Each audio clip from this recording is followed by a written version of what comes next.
आखिर उस बच्चे ने यह कदम क्यों उठाया था। 18 साल पहले गाजियाबाद में एक बच्चे का जन्म होता है।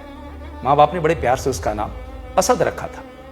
गाजियाबाद का नाम गाजियों के नाम पे पड़ा है और गाजी उन्हें कहते हैं जो इस्लाम के लिए जिहाद करते हैं और काफिरों को बड़ी संख्या में मारते हैं। जब वो बच्चा 2-3 साल का था तभी से उसके परिवार ने उसका अभ्यास कराया कि बकरे के खिलौने को कैसे चाकू से काटते हैं। वो बचपन से ही अपने परिवार में देख रहा था कि एक त्योहार आता है जिसका नाम बकरीद है और बकरीद के पहले एक बकरा लाया जाता है, उसको खूब खिलाते पिलाते हैं और बहुत प्यार करते हैं और फिर बकरीद के दिन उसकी कुर्बानी दी जाती है। और कुर्बानी भी ऐसे कि उसका आगे से गला काट के छोड़ दिया जाता है ताकि धीरे धीरे खून निकलता रहे और तब तक बकरा तड़पता रहता है। लेकिन वो यह भी देखता था कि इस समय उसके परिवार के किसी भी सदस्य के चेहरे पे कोई सिकन नहीं आता था और परिवार के लोग ये बात करते थे कि यह कुर्बानी दयालु और शांति प्रिय अल्लाह के लिए दी गई है।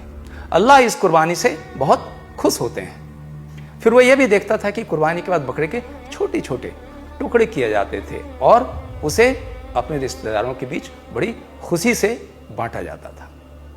और हर बकरीद के अवसर पर कोई कहानी सुनता था कि कुर्बानी अपने सबसे अजीज और अपने सबसे प्यारे चीज की दी जाती है।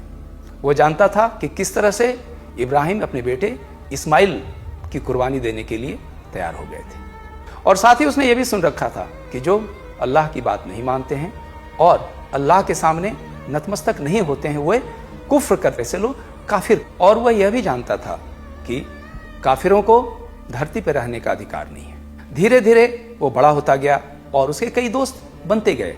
ऐसे में उसका एक दोस्त था जिसका नाम था सूर्या। वो उसका सबसे प्यारा और सबसे अजीज दोस्त था। और फिर उसके दिमाग में यह बात आई कि उसका जो सबसे अजीज दोस्त है सूर्या, अगर वह उसकी कुर्बानी देता है तो अल्लाह बहुत खुश होंगे। और फिर क्या था, अगले बकरीद के दिन वह सूर्या को बुलाता है और उसकी कुर्बानी देता है। उसकी नज़रों में सूर्या सिर्फ अजीज ही नहीं था बल्कि एक काफिर भी था।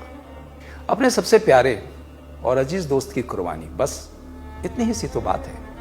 आप भी अपने कमेंट बॉक्स में जरूर लिखें।